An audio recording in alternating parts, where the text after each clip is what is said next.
let me show you how some of this stuff works. We're going to be going through a couple of examples.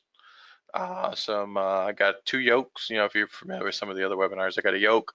Kind of show you how to mark that up, and then I've got a dump truck over here, a little Lego dump truck that I'll take you through doing some markups on an assembly level, and then showing you what the difference and how we can compare those changes that are being made and mainly communicate different ways we can communicate those ideas and information to other people within the organization. So taking a look at basic viewing, I'm going to take you through some examples of that right quick. So as I load up the environment, basic 2D functionality that's available with the viewer. One, it can, if you got some basic 2D information, so in this case I've got a solid edge draft file that I can view in the viewer. I can load that image up directly. I have different tools that I can use to manipulate it with, but at least I can see the data within the context of a managed environment. If I have any PDFs as well, those are loaded up. I can view that data. I can view it in the viewer. I don't have to jump out.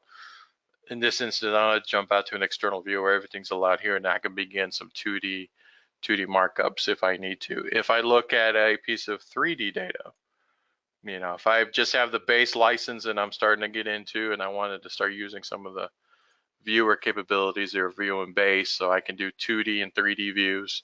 So if I have a JT file, I can view it.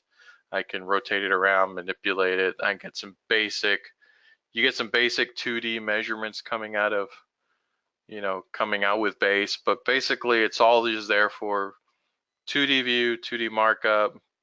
You can view 3D parts, basic 3D measurement, so on and so forth. So if you have 2 points that you want to measure out,